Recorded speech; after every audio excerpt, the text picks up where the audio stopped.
Right, here we are on the third of the design updates, and we're going to be talking about God powers, and we're going to be talking about a gift of the gods. But first, as every day we're going to do this, we want to take some of your questions and some of the feedback that we had from yesterday's presentation. So what do we got there? So we were talking about homeworld and multiplayer yesterday, the kind of the foundations, those structures of those things, and there was a few elements people were worried might not be in there, and we want to confirm that good news, they are. And one of those things is AI battles, fighting against a deity. So you don't need to have these kind of populist-esque battles just with other people. There is going to be that single player ability. Yeah, in the remember that when you take your followers from Homeworld, you can take them into one of three of modes: multiplayer with your friends, multiplayer against strangers, and these challenges.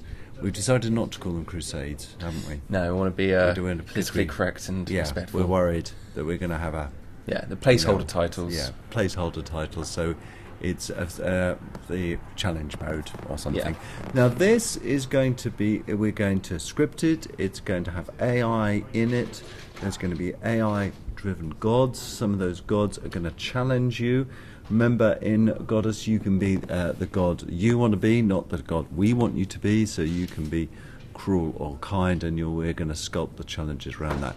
We did that a lot in games like Black and White, and indeed in the Fable series, and we're going to do that again. Brilliant. And the other one, which was about people worrying in your homeland, in your home world, can you bring in your friends to help you sculpt that world, to help you look after your followers? And again, that's a yes. Well, we said we would. Well, I know we said we would, but here's my worry, is what we're really talking about here. I mean, my dream, the thing that I would love, and the thing that was in my mind, the thing we discussed, is that all home worlds are connected throughout the world. But that is, we've tried this tech, we've got this tech, and we tried it with Curiosity, of connecting thousands and thousands of people together in a simultaneous experience, and it is big tech. And I'm wondering, if we want to do this, it's going to have to, I'm afraid, be a stretch goal. Oh, that's true, yeah. I love the cooperation side. I love being able to show off my homeworld. I've no doubt that you'll be able to visit my homeworld and maybe able to do some slight things in there. But actually, having all these worlds connected is a huge thing, and it's going to require lots of servers. So, big stretch goal, I'm afraid. But we have to be realistic. Not that I'm known for that, but there you go. Fair enough. What's the next thing we got? Well, speaking of stretch goals, speaking of features we'd love to have, one of the things that have been coming up a little bit is if you ever played Dungeon Keeper and you remember being able to possess one of your little creatures and see it first person. Yes. That would be beautiful. I'd love to jump into the scale of being a little person staring an enemy in the face as it's running towards me and seeing a meteor scream over the top of me, before it just smashes up the ground under me. Of course, remembering back to that time, the first-person mode was a bit. To be honest with you, it was a bit of a gimmick. Other than the imps and the digging, there was a reason to do that. But the reason why it wasn't as good as it should have been was we spent a lot more time on the controls, because the controls were rubbish. I'd love to do first-person. I'd love to go around the world as a follower. I would love to go around the world as a pet of familiar. That would be awesome. It's down to these guys over here, and essentially what it means is you're balancing two whole ways of playing the game, and that's a lot of work. Exactly. I mean, I'm really a no man today, not a yes man. What's happened to me? What's going on? I'm not sure. I'm the yes man now. Yeah. Okay. I mean, something like that. We've planned for a 7 to 9 month development schedule for the kind of the core features, and something like that would be amazing. And we could implement it in a really powerful and resonant way. But it does require those extra stretch goals. If we can hit our target, which is still a little while away from, but once we get closer to that finishing line, we can start saying, okay, for a little bit more, we can really expand our horizons of what we really achieve in terms of these features. So the third one, and this is a big one, so we're glad we can finally talk about it. Everyone in the PC community and on NeoGAF as well, a lot of people worried about this. Is the idea that this was about it was about PC and about mobile. And okay, so we completely appreciate that worry that PC is a very kind of hardcore gamer market, and the kind of touch screens and mobiles they're very usually at a casual space, and we want to confirm this isn't a casual game. I think we've solved this problem. Mm-hmm. Yes, your finger is similar to a mouse, but it's not the same. Yeah. So what we're going to do is this. When you play the iPad or iPhone version, you have to pick up your mouse and roll it on the screen. That's how you control it. That would solve. With that, I think that would make PC people happy. Yeah, thinking outside the box. But seriously, here's the thing.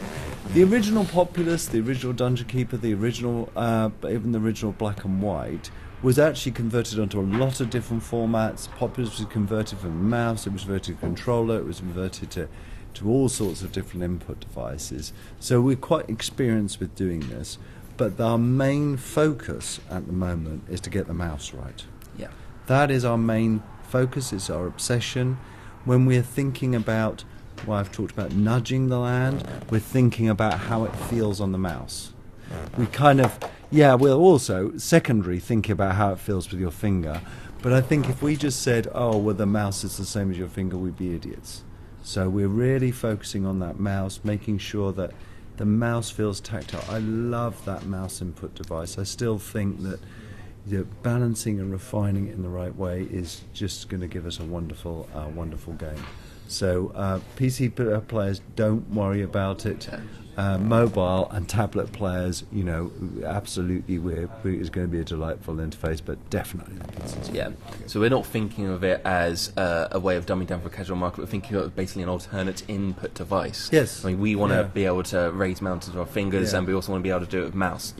But also, of course, there is one thing to talk about, isn't there? Is about why GODUS is such a wonderful experience on both PC and mobile. And you get quite excited about this, don't you? Yes. So, I'm in the middle of a game of GODUS. I'm battling Peter on PC to PC, and then crikey, I need to go to work or school or the pub or to salsa class or something like that. And then I'd say, okay, well, just pause. I'll just pause the games, give me a minute, fire up my iPad, and continue playing that God versus God match on the bus. Cross-platform multiplayer, I think, is brilliant, and you're getting a graphical loss on the lower end, the touch platform, but you're getting entirely intact, beautiful PC gaming, and yet you seamlessly battle, and I think that's brilliant. So this isn't us doing a dumbed-down game for mobile, but we're using mobile and touch as an extension of that experience, and I think that's incredible. Yeah, and I think that these things nowadays, like tablets and and PCs and gosh knows what else, I think these are just windows into an experience. Mm-hmm. And I think it should be, if you know how to play with the game with the mouse, you should know how to play it with your finger on a tablet, and then you're free to play wherever you want. That's great. Absolutely. We should talk about God Powers now. Brilliant. Unless we have any more questions. No more questions. No, those are the main few, and we'll carry on building through the week. Let's go walkabout and get out there. Here we go. Yeah, no, so what we're going to do is we're just going to walk over to the art department where they're concepting some of the God Powers we've got here. This is our concept wall here. You can see some nice concepts there. We're going to be revealing some more of those next week. But this is all, by the way, this is our prototype team here. They're all working really hard on the prototype. Fabs is...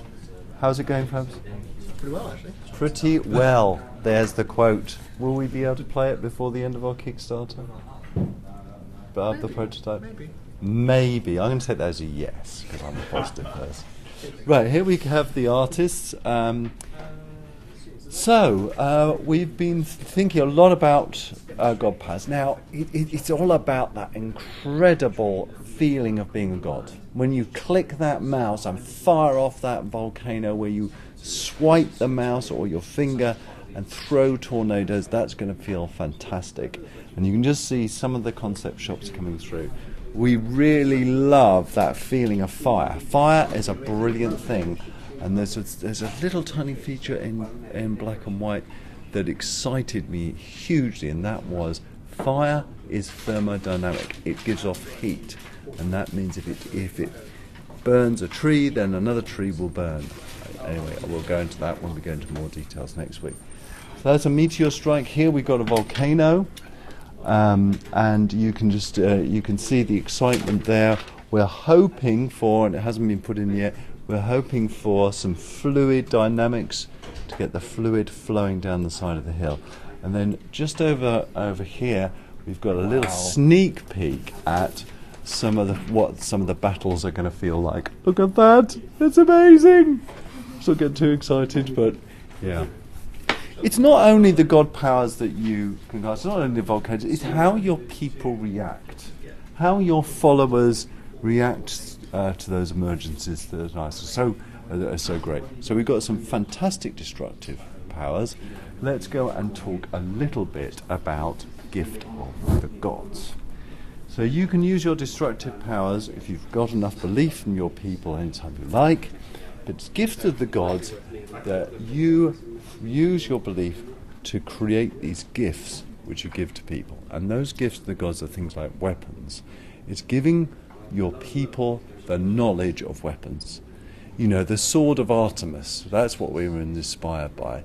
Some of the old Greek gods and Norse gods were constantly coming down and giving gifts to all sorts of mortals, and that's exactly what we're going to do here. And so the gift of the gods is a more of the placid side of god powers, whereas the destructive, volcanic, sort of multiplayer, huge effects are more of the destructive side. Any thoughts on that, on god powers? What do you think of them, Jack? Well, I think it's fascinating that you're using your powers as a key strategic aspect of your multiplayer. So it's all about running that destruction, saving up. You could use a little power early on, or no, you can hold off and build up your power a bit more, and then really bring down the pain on your enemy. Yes. Ooh. Well, let's talk about that, because each one of these powers, as was slightly touched up on in Populous 2 and touched a little bit more on Black and White, are more than just a visual effect, aren't they? Mm-hmm. They are, and we've got here a little model of a landscape. Look at that! We built it out of Lego. So I'm going to try and demonstrate this with the column of power. Okay. We can call this a tornado. So if you cast the column of power, if you push your mouse in a certain way, it'll move the column of power along, and that'll start biting into the landscape. Now, what I mean by I know what's going to happen here. What I mean by that is that it'll, as you can see from that picture, it'll start cutting away into the landscape. If you whisk the whirlwind around, it'll really start sort of... Well, you can see that sort of thing is going to happen. Perhaps not so spectacularly, but there is a depth to these god powers. They destroy the landscape, they modify the landscape, they are controllable. There are rules, strong rules in there, which gives us the strategic depth that is going to be so fascinating in multiplayer. Sorry, Glenn, the guy over there, Glenn, we're going to talk to him on Friday. It took about an hour to build this model. I just smashed it to bits. Anyway, that is the end of our video update for today. As I said, all of this week is summarised in a lovely, clear document by Jack, who hates doing documents, not as much as I hate doing them, and that's going to be fascinating. Tomorrow we're going to focus on followers, their behaviour, who they are, what they are, and we're going to talk a little bit about this thing called a pet or familiar. Not spectacular as the God Powers, but it's going to be a fascinating insight into the depth of the game. Thank you very much for watching.